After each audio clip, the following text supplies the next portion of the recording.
අයිබෝන් ළමයි. එතකොට ඔයාලා මේ දැන් එකතු වෙලා ඉන්නේ අපේ දින භාග 3 වෙනි වීඩියෝ එකත් එක්ක. හරිද?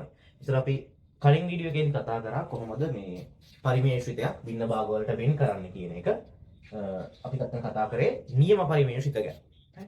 එතන මම අවසානයේදී කිව්වා ළමයි මෙතන මේ අපි අර නොදන්නා පද හොයද්දී කෙටි ක්‍රමයක් තියෙනවා කියලා. එතන මම මේ වීඩියෝ එක කරන්නේ අන්නේ කෙටි ක්‍රමය කියලා දෙන්න. පැහැදිලිද ළමයි? හරි. මම ඒක ළමයි අපි ගානකින්ම හදමු. හරි. හොඳයි ළමයි. අපි ටියුට් එකේ 7 වෙනි ගාන හදලා ඉන්නේ. හොඳයි. අපි 7 වෙනි ගාන හදලා ඉන්නවා. හරි. 7 වෙනි ගාන මොකද තියෙන්නේ අපිට?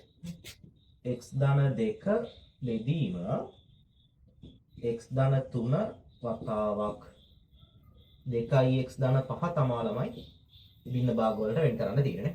හොඳයි. ඔයාලා ළමයි වීඩියෝ එක පෝස් කරලා තනියම හදන්න බලන්න.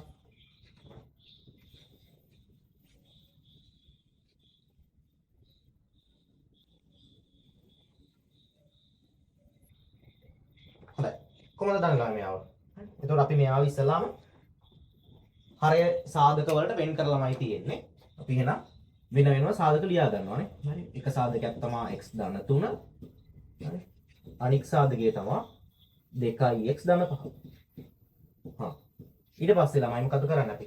හරේ මාත්‍රයට එකක් අඩු වෙන් උඩින් ලියා ගන්නවා. හරි. මෙතන හරේ මාත්‍රය ළමයි x ගේ පළවෙනි බලන්නේ තියෙන්නේ 1යි. 1 බිඳුවයි. එහෙනම් නියත පදයක් තමයි නේද? x දින්වෙනි බලයෙන්. හරි. ඊට පස්සේ මෙතනත් තමයි කියන්නේ හරේ මාත්‍රය x ගේ පළවෙනි බලයේ තියෙන්නේ 1 බිඳුවයි. එහෙනම් උඩට මෙතන නියත පදයක් කියනනේ. හරි. එතන මෙතන අපි මොකද කරේ? පොදු හරය ගත්තා. පොදු හරය ගත්තාම අපිට සුළු වෙලා එනවා කොහොමද? a වතාවක් 2x ධන 5 ධන b වතාවක් x ධන 3 කියලානේ. හොඳයි ළමයි. ඊට පස්සේ අපි මොකද කරේ? අපි කරේ සංගුණක සමාන කරනවා. හරි. x ගේ පළවෙනි බලයේ සංගුණක සලකනවා. හරි. එතකොට මොකක්ද වෙනවා? මේකේ 1 සමානයි කියලා එනවා. හරි. x ගේ පළවෙනි බලයේ සංගුණක සලකපුවාම මෙතන 1 තියෙනවා. මෙතනින් එනවා ළමයි 2a ධන මෙතනින් එනවා b. හරි. ඔන්න එක සමීකරණයක් ආවා අපිට. හරි. ඊට පස්සේ x ගේ බිඳුවේනි බලයේ සංගුණක සලකනවා. හරි. එක සලකුවොත් මෙතන එනවා 2 සමානයි කියලා මොකක්ද? a ගුණ වෙනවා 5a ධන 3b කියලා. ඔන්න තමයි දෙවෙනි සමීකරණය. එතකොට අපි මේක කලින් කරේ කොහොමද? ඔයාලා කලින් කරේ මෙයාව සමගාමී සමීකරණ දෙකක් විදිහට සලකලා විසඳන එකයි කරේ කැපිටල් A සහ කැපිටල් B හොයන්න. හරි. හොඳයි. කවුරු හරි කෙනෙක්ට ගාන හදා ගන්න බැරි වුණා නම් ඉක්මනට බලන්න සමගාමී සමීකරණ දෙකක් විදිහට අරගෙන මෙයාගේ කැපිටල් A සහ කැපිටල් B හොයන්න.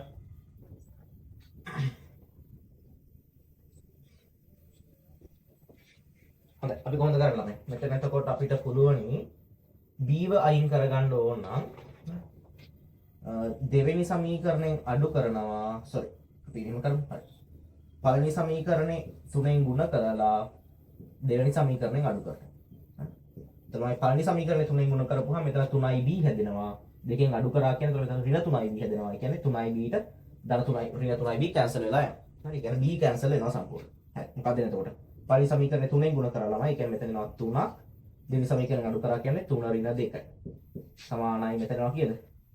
3 වරක් 2 එතකොට 6යි a ඍණ 5යි අන්න 6යි ඍණ 5යි කියන්නේ a ඒ කියන්නේ 3 ඍණ 2 කියන්නේ 1යි අපිට එනවා ළමයි කැපිටල් a සමානයි 1යි කියලා.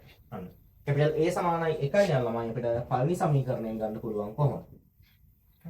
පළවෙනි සමීකරණයෙන් ගන්න පුළුවන් ඊට a සමාන 1 දාපුවම මෙතන 2යි 1 ඍණ 2 ඒ කියන්නේ b සමානයි ඍණ 1යි කියලා. පැහැදිලිද?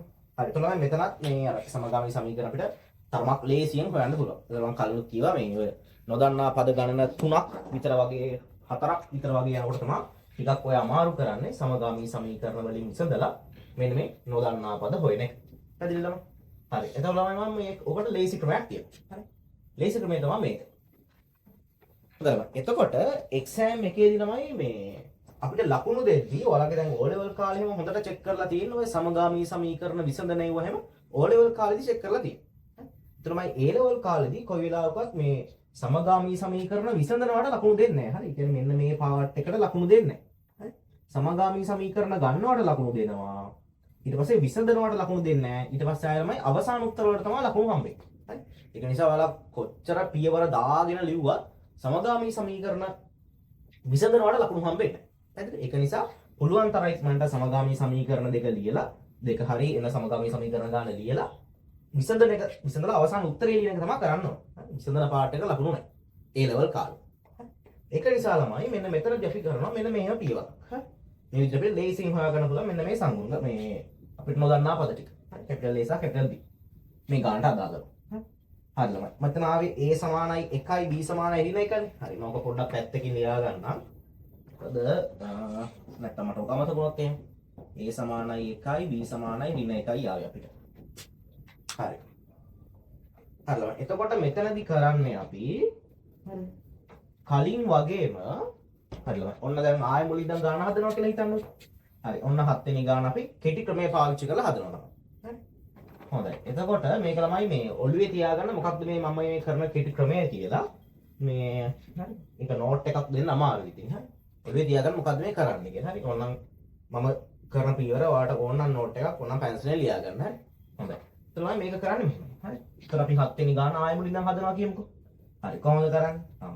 ගාන ලියා ගත්තා. හරි. එතකොට හරය සාධක වලට වෙන් කරා. ඒ සාධක අපි වෙන වෙනම ලියලා. හරි. කලින් විදිහට මෙන්න මේකම ගන්න පුළුවන් අපිට නේ. මේකම ලියා ගන්නවා. හරි. ඊට පස්සේ මොකද කරේ ළමයි? මෙයාගේ පොදු හරය හරි අරගෙන එහෙම නැත්නම් අපි දෙපැත්තෙන්ම මෙන්න මෙයාගේ හරයෙන් ගුණ කරලා හරි අපිට පුළුවන් මෙන්න මේ ප්‍රකාශනය ගන්න නේ. හරි. ඊට පස්සේ අපි කරන්නේ ළමයි කලින් වගේම x ගේ පළවෙනි බලයේ සංගුණක සලකලා මේ සමීකරණය ගන්නවා. x ගේ බිඳුනි බලයේ සංගුණකෙත් සලකලාමයි මේ සමීකරණය ගන්නවා. හරි. එතකොට තමයි අපි කරන්න යන වැඩේට ඇත්තට මේ සමීකරණ දෙක ඕනේ නැහැ. හරි. අපිට ඕන නම් මේක දිහා බලලාම ඒ කියන්නේ මෙච්චර ඕනේ මේ මෙන්න මෙතනින් පල්ලෙහාට මේ ටික ලියන්න ඕනෙම නෑ ළමයි අපිට කැපිටල් A සහ කැපිටල් B හොයන්න. මේ අපි හොයන්න යන ක්‍රමය. හරි. නමුත් තමයි විභාගෙට මම කියවන්නේ මෙන්න මේ සමගාමී සමීකරණ ලියනවට ලකුණු හම්බ වෙනවා. ඒක නිසා මෙන්න මේ විදිහට සමීකරණ අරගෙන සංගුණක සමාන කරලා මේ විදිහට සමගාමී සමීකරණ ගන්නවා. හරිද? ඊට පස්සේ අපි දැන් කරන්නේ විසඳන්නේ නෑ ළමයි. හරි. අපි කරනවා මෙන්න මේ විදිහේ කෙටි ක්‍රමයක් අනුගමනය කරනවා ළමයි. හොඳයි. කෙටි ක්‍රමය මෙන්න මෙහෙමයි ළමයි. හොඳද? හරි. එතකොට ළමයි මෙතන කීයද? නොදන්නා පදයක් තියෙනවා කැපිටල් A. පැහැදිලි? හරි. එතකොට ළමයි මෙන්න මේ කැපිටල් A හොයන්න අපි කරන්නේ මෙහෙමයි. කැපිටල් A ගේ හරය මොකක්ද? කැපිටල් A ගේ හරය මේ x ධන 3 නේ. x ධන 3 බිඳුවට සමාන වෙන අගේ අපි හොයනවා. x ධන 3 බිඳුවට සමාන වෙන්නේ ළමයි x සමානයි කීයේද? x සමානයි ඍණ 3 දී නේ. මෙන්න මේ ලියනවා ළමයි කොහෙවත් ලියන්නේ නැහැ. හරි පොතේ ලියන්නේ නැහැ. ඔයාලා ඔළුවෙන් හදන්නේ. හරි. මම ආයෙ කියන්නම්. ඔන්න දැන් කැපිටල් A හොයන්න දිනනවා කියලා හිතමුකෝ අපි. හරි. කැපිටල් A ගේ හරය දිහා බලනවා. හරය බිඳුව වෙන x අගය මොකක්ද? x ධන 3 බිඳුවට සමානයි නම් x ගේ උත්තරය ළමයි ඍණ 3යිනේ. එහෙනම් x සමානයි ඍණ 3. හරි. ඔන්න එහෙනම් x සමානයි ඍණ 3 හෙව්වා. හරි. ඊට පස්සේ තමයි අපි කැපිටල් A හොයන්නේ මෙන්න මෙහෙම. හරි. ඔන්න එහෙනම් අපි දන්නවා කැපිටල් A ගේ හරය බිඳුව වෙන්නේ x සමානයි ඍණ 3 කියලා. හරි. අපි එනවා ළමයි අපේ ගාන දිහාට. අපේ ශ්‍රිතය තමයි පරිමේය ශ්‍රිතය තමයි මෙන්න මෙයා. මෙයාගේ තමයි බිඳ භාග කඩන්න ඕන. හරි. එතකොට ළමයි මේකගේ කැපිටල් A ගේ හරය අපි වහ ගන්නවා. හරි. කැපිටල් A ගේ හරය මොකක්ද තියෙන්නේ? x ධන 3යි. අන්න ඌ වහගත්තා. ඌ වහගත්තා. ඉතුරු ඒවට ළමයි ඍණ 3 දානවා. හරි. x සමානයි ඍණ 3 නේ උනේ මේකේ හරය බිඳුවනේ. ඍණ 3 දාමම මොකක්ද එන්නේ එතකොට? අපිට එනවා මෙතන කීයද? ඍණ හරි මෙයා වහගත්තා ළමයි. හරි මෙයාට දාන්නේ ඍණ 3 ධන 2 බෙදීම 2 ගුණ කිරීම ඍණ 3 ධන 5යි නේ. ඒ කියන්නේ කීයද එන උත්තරේ? ඍණ 3 ධන 1 2 කියන්නේ ඍණ 1යි. මෙතන 3 වරක් ඍණ දෙවතාවක් ඍණ 3 කියන්නේ ඍණ 6යි. ඍණ 6යි ධන 5යි කියන්නේ ඍණ 1යි නේ. ඒ කියන්නේ කීයද ළමයි? 1යි නේ. හරි. ඔන්න ළමයි අපිට මෙන්න මෙයා තමයි ඔය අපි දැන් කැපිටල් A ට ආපු උත්තරේ. හරිද? මම ආයෙ කියන්නම්. හරි. කැපිටල් A හොයන්නේ කොහොමද? කැපිටල් A ගේ හරය දිහා බලනවා. හරය බිඳුව වෙන්නේ මොකಾದ? උගේ උත්තරේ ගන්නවා. x ගේ උත්තරේ ගන්නවා. හරි. x සමානයි ඍණ 3 දී තමයි කැපිටල් A ගේ හරය බිඳුව වෙන්නේ. හරි. එහෙනම් මේකේ කැපිටල් A ගේ හරය වහ ගන්නවා. කැපිටල් A ගේ හරය මොකක්ද? x ධන 3නේ. x ධන 3 වහගත්තා. බිඳුව වෙන උත්තරේ ආදේශ කරා ඉතුරු එව්වට. ඉතුරු තියෙන හැම එකටම ආදේශ කරනවා. හරි. එහෙනම් ඕක හදලා අසුරු කරගොම ළමයි එන්නේ අපිට කැපිටල් A ගේ උත්තරේ. හරිද? ඔය මේකට තමයි මේ cover up method කියලා කියනවා. හරිද? මේක ළමයි A level කාලේ පාවිච්චි කරන්න බෑ. හරි. ඒ කියන්නේ ඔයාලා කොහෙවත් මේ සමගාමී සමීකරණ ලියන්නේ නැතුව කෙලින්ම උත්තරේ ලියන්නේ නැහැ. හරි. ආයෙත් කියනවා අපිට සමගාමී සමීකරණ දැන් පාවිච්චි වුන්නේ නැහැ ළමයි මෙතන කැපිටල් A උත්තරේ හොයන්න. හැබැයි විභාගයේදී සමගාමී සමීකරණ ලියනකොට ලකුණු හම්බ වෙනවා. ඒක නිසා මේ විදිහට සංගුණක සමාන කරලා සමගාමී සමීකරණ දෙක ගන්න උත්තරේ ගද්දි මෙන්න මේ cover up method එක පාවිච්චි කරනවා. හොඳයි. එතකොට ඔන්න කැපිටල් A ගේ උත්තරේ 1යි කියලා ආවා. හරි. ඔය විදිහටම කැපිටල් B ගේ උත්තරේ හොයන්න try එකක් දාන්න බලන්න. හරි. තනියම හිතන්න පොඩ්ඩක් ආයෙ බලන්න.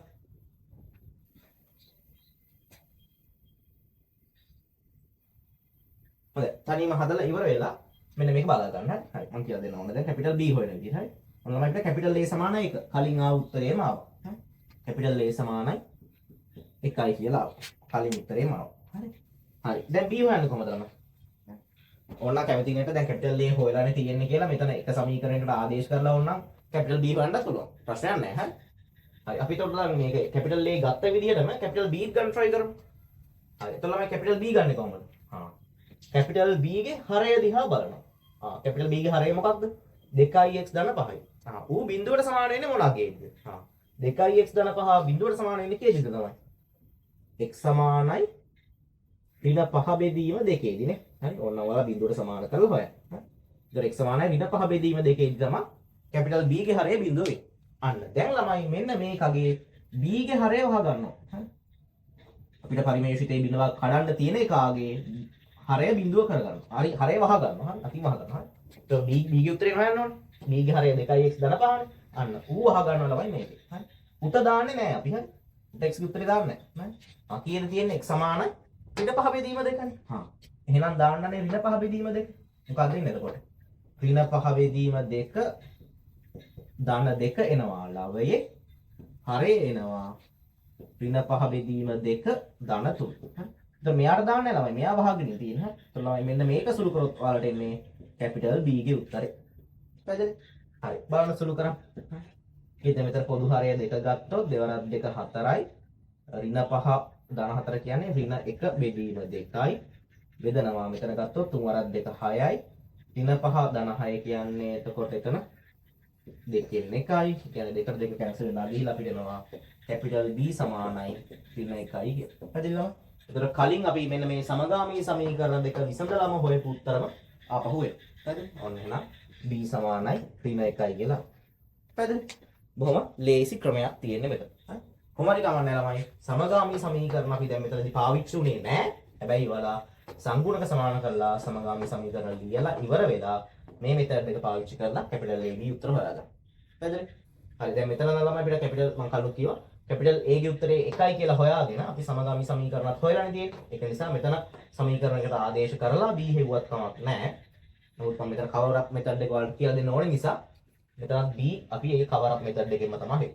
හරි? තමන්ට කැමති ලේසි පාසු විදිහකට කරගන්න පුළුවන්. හොඳයි අපි මෙතන ළමයි ලස්සනට බින්න භාග ටික ලියමු. හරි? එතකොට මෙයාගේ උත්තරේ මොකක්ද වෙන්නේ? මෙයා සමානයි අවසාන වල ලස්සනට ලියන්න ආයෙ පල්ලෙහෙන් 1 බෙදීම x ධන 3 ඍණ 1 යට 2x ධන 5යි කියලා අපිට එනවා අවසානයේ මෙන්න මෙයාගේ බින්න භාග කඩපුවම්. හොඳද? හොඳයි. ඔන්න ඔකයි ලේසි ක්‍රමය. හරි ළමයි. එතකොට ඔයාලට ටියුට් එකේ හදන්න පුළුවනි ගාන ටික. හරි. හරි. හොඳයි. ඔය හැදුවේ අපි 7 වෙනි ගාන. අපි ළමයි හදමු 8 වෙනි ගානට හදමු. හරි. 8 වෙනි ගාන හදමු අපි.